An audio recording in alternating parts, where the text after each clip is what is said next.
aparatur pemerintah, Bapak RT, Bapak RW, Bapak Mator, Bapak Jaro, Bapak Juri Tulis.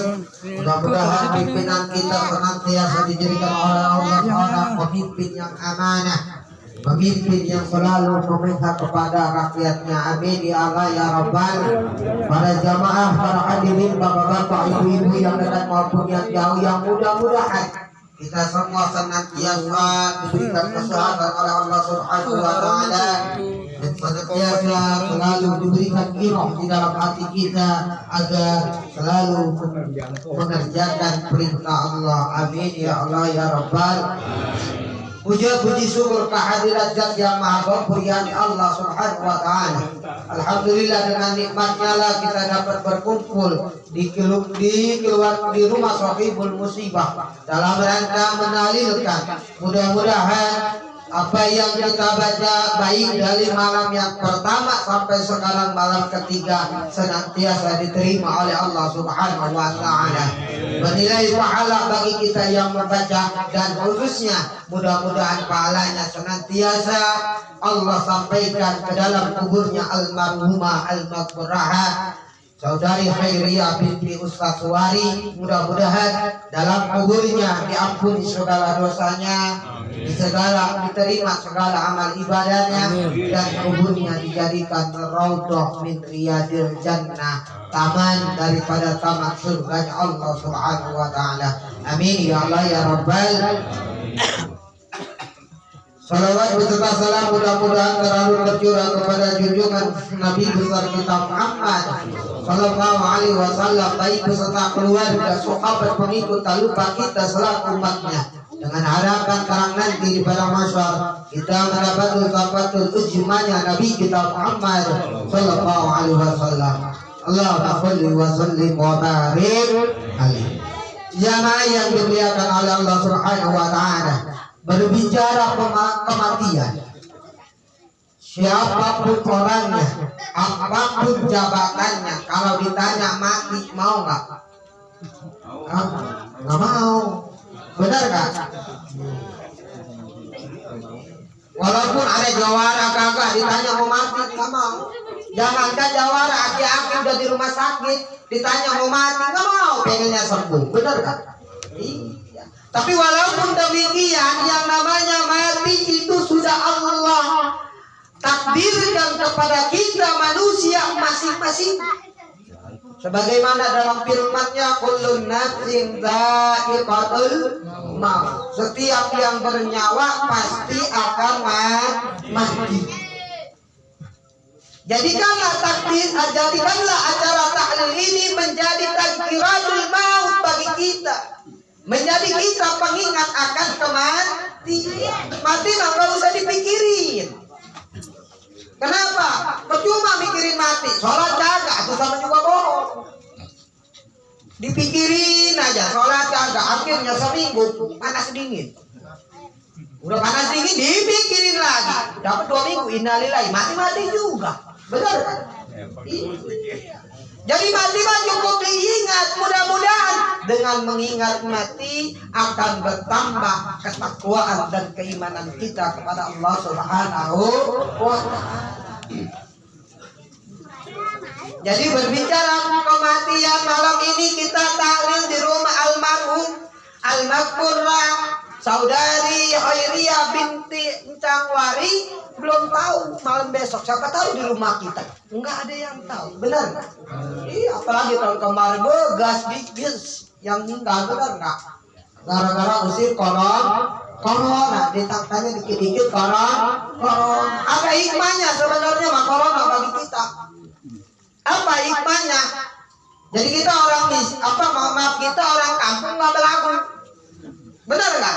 Iya, sebelum corona ini sedap orang kampung. Baru pilak-pilak dikit ke mitra, ada BPJS, benar enggak? Iya, sebelum corona mah baru berak-berak ke puskesmas, benar enggak? Iya, giliran ada corona, jangankan berak-berak, udah mau mati juga nggak mau dibawa ke rumah sakit, benar enggak? Tapi sangka corona, iya dikuburnya jauh di sana, di Buniani, daerah Kecamatan Sukamulya, dekat Keroboh. Jadi hikmah bagi kita nggak usah heran. Sebab apa? Sebelum zaman sekian abad yang lalu Nabi sudah memperingatkan kepada kita umatnya. Apa penyebabnya? Karena faktor kita jauh daripada ulama. Jauh daripada ulama. Ulama bukan dideketin, malah dibenci, benar nggak? Jangan heran. Bagaimana solusinya? Ya udah, kita jangan menanggapi sesuatu yang bukan mainan kita. Lebih baik kita lebih mendekatkan diri kita kepada Allah Subhanahu wa Ta'ala. Jadi kembali lagi, kalau berbicara kematian, ingat, nggak siapa mau RT, mau pejabat, apalagi rakyat pasti mati. Mau kiai ataupun bukan pasti bakal mati. Mau orang kaya atau orang miskin, ya wayangnya mati. Gitu. Apalagi zaman sekarang, jangan kaget kalau orang mati mendadak. Tadi ngojek tahu-tahu sore innalillahi. Perasaan tadi pagi lewat nawarin ngopi, johor innalillahi. Jangan kaget. Yang kaget mamal sekarang innalillahi wa inna ilaihi rajiun, besoknya ngojek tuh. Baru yang kaget. Bener gak? Iya. Dan ingat, yang namanya kematian tidak bisa diponis dengan sebab kita sakit parah. Kenapa? Yang namanya sakit, yang namanya tabrakan adalah sebagai sababiyah. Karena yang namanya ajal dalam Al-Quran, Allah telah berfirman, fa idza jaa ajaluhum fala yastaghfiruna sa'atan wa la yastaqdimun. Apabila datang ajal seseorang, maka tidak bisa ditunda walaupun 1 jam, dan tidak bisa didahulukan atau dipercepat walaupun 1 jam atau 1 detik. Itulah yang namanya ajal. Kalau emang belum ajal pengen mati, aku nggak bakal mati. Ini ada ceritanya, ibu-ibu atau bapak-bapak galau. Apalagi zaman sekarang, mohon maaf, apalagi kemarin rame film. Ibu seorang janda mau jual ginjalnya gara-gara utang. Rame kan di media tuh. Iya, orang Teluk Naga rame itu. Misalkan ada ibu-ibu atau anak muda galau, utangnya melampak. Zaman sekarang mah aneh. Perasaan di rumah kita berjanji malam Jumat, betul nggak? Iya, sekarang mah berjanji itu tiap hari ada. Ibu-ibu, saya berjanji, benar gak? Iya, gara-gara begitu banyak orang yang rumahnya kejual, benar gak? Iya, tuh repot sih orang kita mah. Di mana-mana juga orang minjam duit, bahkan modal usaha digunain lah orang kita mah minjam duit, bahkan bangun rumah, benar gak? Iya.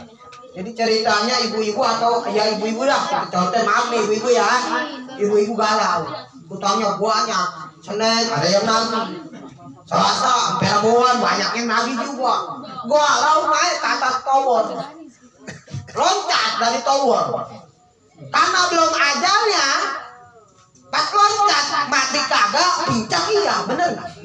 Iya, karena belum ajal. Ada lagi dari rumah mah pergi sehat, pergi kerja, nggak tahu-taunya pas lewat di jalan besar naik motor ketabrak kontainer, innalillahi wa inna ilaihi raji'un. Nggak ada yang bisa menduga. Kusabab itu yang namanya kematian rahasia Allah. Mari kita persiapkan apa yang kita akan bawa kelak nanti menuju Allah Subhanahu wa Ta'ala. Sebab kalau kehidupan ini, dia perjalanan hidup ini nggak kerasa, detik demi detik kita lewati menjadi 1 jam. Jam demi jam kita lewati menjadi 1 hari. Hari demi hari kita lewati menjadi 1 minggu. Minggu demi minggu kita lewati menjadi 1 bulan. Bulan demi bulan kita lewati menjadi 1 tahun. Nah, di situ kita kadang-kadang terlena. Mengapa saya mengatakan terlena? Kita ketemu tahun datang atau tahun yang akan datang, kita merasa bangga. Oh, saya ini panjang umur. Benar nggak? Apalagi zaman sekarang udah zamannya tiup lilin, betul nggak? Ulang tahun tiup lilin. Secara zahir kita panjang umur, tapi ingat secara hakikat umur kita berkurang. Karena kita hidup di dunia ibarat pengembara. Mohon maaf nih, kita ibarat pengembara. Contoh, ada orang Jawa. Ada orang Jawa di sini. Mohon maaf ya kalau orang Jawa ini menyontohin. Ada orang Jawa mengembara ke Tangerang. Namanya orang Jawa, tahu nggak Jawa singkatannya? Jajah wilayah. Makanya orang Jawa di mana-mana betah. Jajah wilayah. Kalau kita mau boro-boro betah, namanya juga Betawi. Betawi wilayah, bener nggak? Iya. Atau kita mah dia nggak wajar aja nggak betah. Apa namanya kalau orang lain hari-harinya juga dipendam depan rumah. Begitu. Tapi orang Jawa di mana-mana betah. Ada orang Jawa mengembara ke Tangerang, ketika dia di Tangerangnya rajin. Dia mau bekerja, dia mau berusaha sehingga di mana sudah memasuki bulan Ramadan, dia sibuk untuk pulang ke kampung karena dia rajin, pasti punya bekal bakal pulang ke kampung. Kalau rajin punya duit, kelangsang nggak pulang kampungnya? Kagak. Begitupun sama kita ini di dunia hanya mengembara, mencari persiapan, mencari bekal agar selamat sampai ke kampung halaman. Tahu nggak kampung halaman kita di mana, Pak? Bu? Tahu nggak kampung halaman kita di mana? Kampung halaman kita ke surga. Walaupun begini juga potongan surga semua. Kenapa? Aduh iya, kan kakek nenek moyang kita Nabi Adam dari neraka apa dari surga? Nabi Adam dituruninya dari surga apa neraka? Surga. Kalau begini juga kita aslinya ke surga. Jadi kalau kita rajin hidup di dunianya, mau ibadah, sholat dikerjakan, puasa dijalanin, maksiat ditinggalkan, insya Allah kita akan selamat menuju kampung halaman kita, yaitu ke dalam surganya Allah Subhanahu wa Ta'ala. Tapi sebaliknya, kalau ada orang Jawa ngembara ke Tangerang kerja ogah, usaha males, kerjanya handolin, tahu handolin? Dahan modal uin gitu, makan buang air sama memain. Dimana kalau sudah mau bulan puasa, boro-boro bakal pulang kampung. Di mari juga kebelangsak, bener kan? Iya. Yang ada apa? Datangnya ke polsek, minta surat keterangan tidak mampu. Bener kan? Begitupun sama kita manusia, ketika di dunianya kita nggak mau ibadah, kerjaannya maksiat, sholat ditinggalkan, puasa tidak dijalankan, maksiat tiap hari dilaksanakan, itu kita juga sama, nggak bisa pulang kampung ke surga. Selama catatan masih membawa iman dan Islam, insya Allah akan masuk surga. Tapi kalau nggak ibadah, mah wayanya dulu transit. Di mana transitnya? Di neraka dulu, digodok. Di mana udah bersih baru masuk surga. Asal kita makin membawa iman dan Islam. Jamaah yang dimuliakan oleh Allah Subhanahu wa Ta'ala, kehidupan di dunia ini kita dihadapkan dengan dua pilihan. Kita hidup di dunia, apakah kita menjadi orang baik atau orang yang buruk? Apakah kita menjadi orang mukmin, orang yang beriman? Apakah menjadi orang yang kafir? Apakah kita menjadi orang yang bertakwa, muslim yang bertakwa, taat beribadah, ataukah menjadi orang muslim yang fasik? Bukan pesek, awas, beda fasik sama pesek mah. Kalau pesek mah hidungnya melempot gitu. Kalau fasik mah orang Islam tapi tidak mau melaksanakan perintah Allah, namanya fasik. Jadi kita dihadapkan dengan dua pilihan. Baik enggaknya kita tergantung bagaimana kita hidup di dunia. Enggak cukup sampai di situ, Pak. Ketika kita nanti masa-masa akhir kita di dunia ini, ketika kita sakaratul maut, maka kita dihadapkan dengan dua pilihan. Apakah nanti kita matinya husnul khotimah, baik terakhirnya, ataukah su'il khotimah, buruk penghabisannya. Itu semua bagaimana kerjaan kita, bagaimana ibadah kita selama kita hidup di dunia. Jadi ketika nanti kita sakaratul maut itu dihadapkan dua pilihan. Husnul khotimah kakak kita ataukah su'ul khotimah, bagus terakhirnya kita kah ataukah jelek penghabisan kita. Apalagi kalau zaman sekarang begitu kan, ada ngeri anu matinya bloto begitu kan ya, kan nggak ada yang tahu. Itu kita dihadapkan dengan dua pilihan. Bagaimana solusinya? Apakah dari orang lain? Ya tergantung kita saat ini.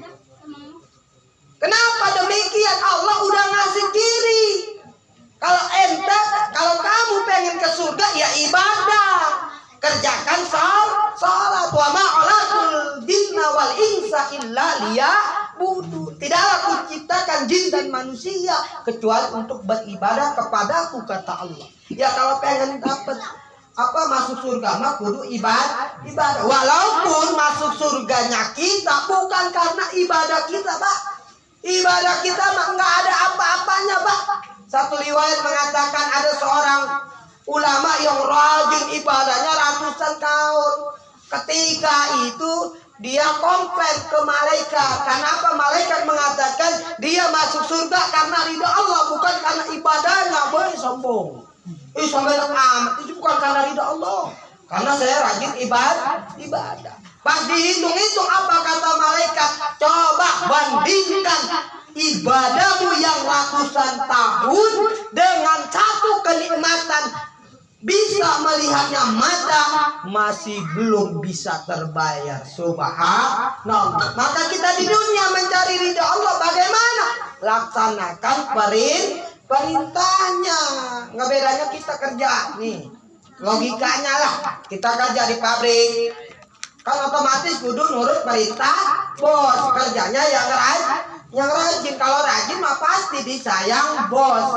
Kadang-kadang dapat bonus. Begitupun sama, kalau pengen dapat ridho Allah, ya kita ibadah yang rajin, tinggalin masih.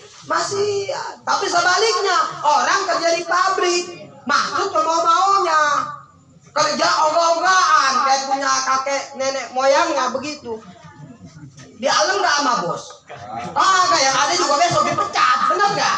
Iya, begitupun sama kalau kita dunia nggak mau ibadah, kerjaan kita maksiat, maka naudzubillah, jangan sampai kita tidak mendapat ridhonya Allah Subhanahu wa ta'ala. Nggak beres dari sakaratul maut aja, Pak. Ketika dalam kubur kita dihadapkan dengan dua pilihan juga yang sering kita baca ketika orang meninggal, doanya Allahumma ij'al qabrahum rawdah min riyadil jannah wa la taj'al qabrahum hufratan min hufratin niran. Ya Allah, jadikanlah kuburannya si mayit, jadikanlah kuburannya orang-orang Islam yang telah meninggal, yaitu salah satu taman daripada taman surgamu, dan jangan engkau jadikan kuburannya sebagai jurang daripada jurang api neraka. Jadi dalam kuburan juga masih dihadapkan dua pilihan. Apakah kubur kita menjadi taman surga ataukah menjadi jurang yang terbuat daripada panasnya api neraka. Dan ending terakhir nanti kita dihadapkan dengan dua pilihan juga. Apakah surga kita ataukah neraka kita. Itu semua jawabannya adalah bagaimana kita menjalani kehidupan ketika kita hidup di dunia. Maka jadikanlah kematian ini atau tahlil ini menjadi tazkiratul maut bagi kita, mengingat mati kepada kita. Sebab apa? Tadi saya bilang mati mah nggak usah dipikirin. Mikirin mati mati ibadah kagak tuh sama juga bohong, bener nggak?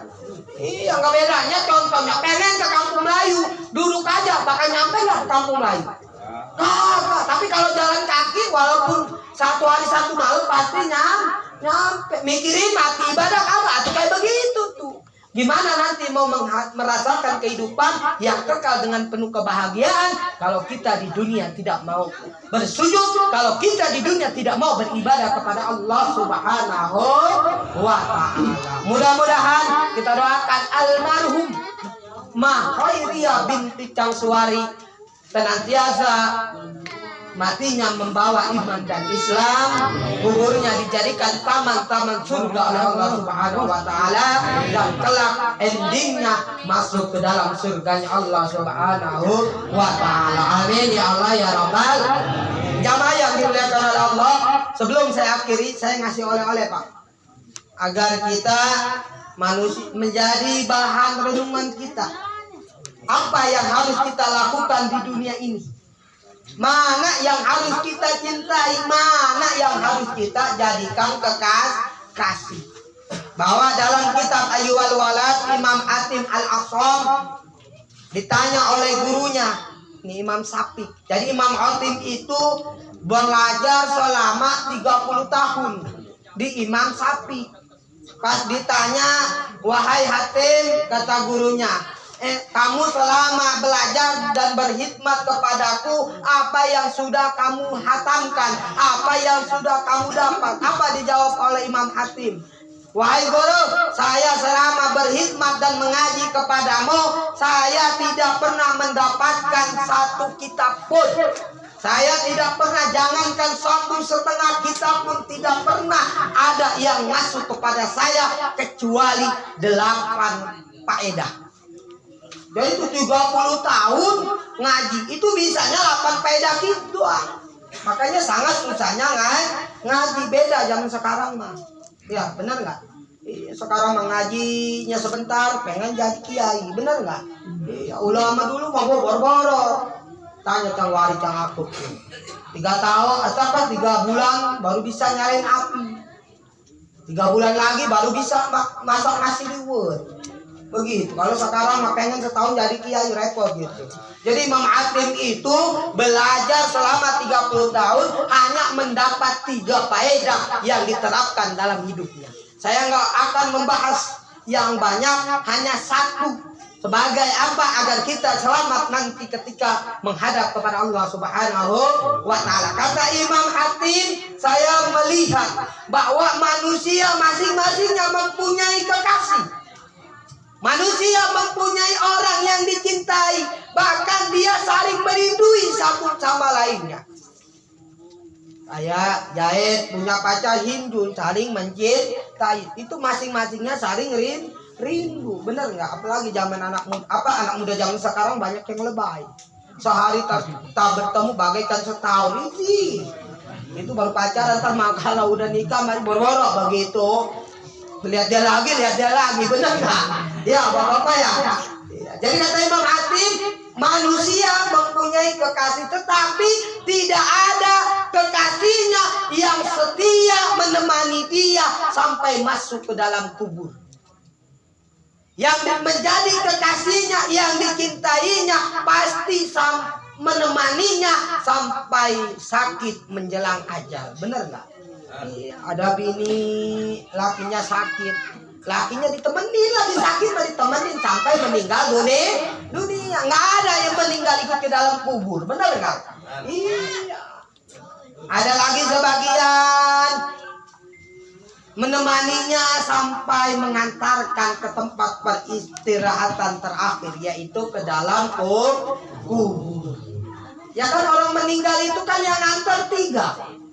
Keluarganya nganter, hartanya nganter, ketiga amalnya juga nganter. Yang 2 balik, yang 1 mah kagak. Mana yang 2? Keluarganya. Saya selama di Tegalangus nggak ada orang mati, ada yang begadang di kuburannya, di kober, kagak ada, bener nggak? Iya. Hartanya, motornya dibawa pakai nganter, mobilnya dipakai ngangkut keranda. Nggak ada tuh mobilnya yang ditinggalin di kekuburan. Itu kali ada orang sini malah taruh aja motornya, takut kalau malam-malam pengen beli nasi goreng begitu.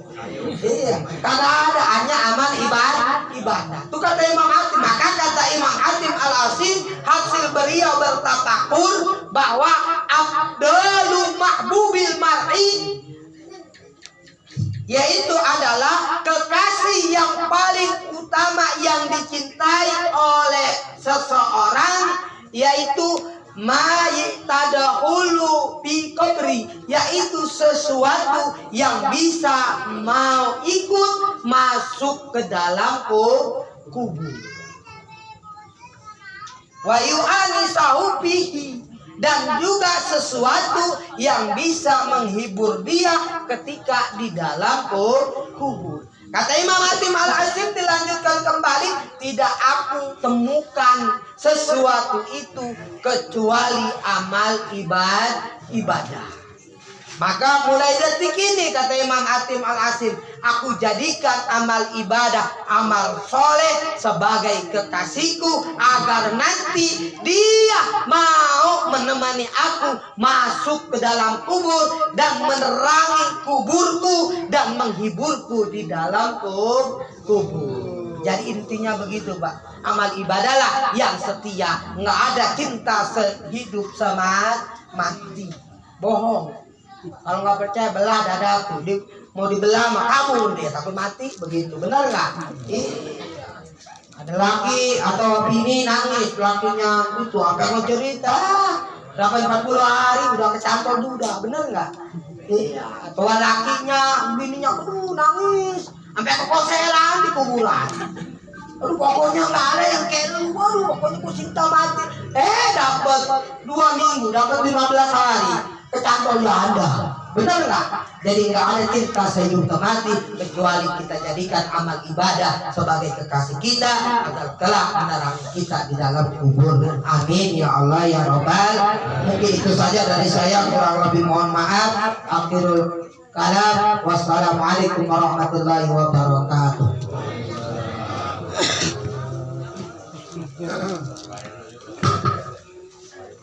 Demikianlah audio hasanah yang sudah disampaikan oleh Ustaz Ubay. Mudah-mudahan setelah mendengar nasihat dari beliau bisa menambah ketakwaan kita kepada Allah Subhanahu wa Ta'ala, dan kita bisa mengisi hari-hari kita dengan selalu beribadah kepada Allah Subhanahu wa Ta'ala. Marilah kita tutup acara ini dengan pembacaan Alhamdulillahirabbil alamin. Wabillahi taufiq wal hidayah. Wassalamualaikum warahmatullahi wabarakatuh.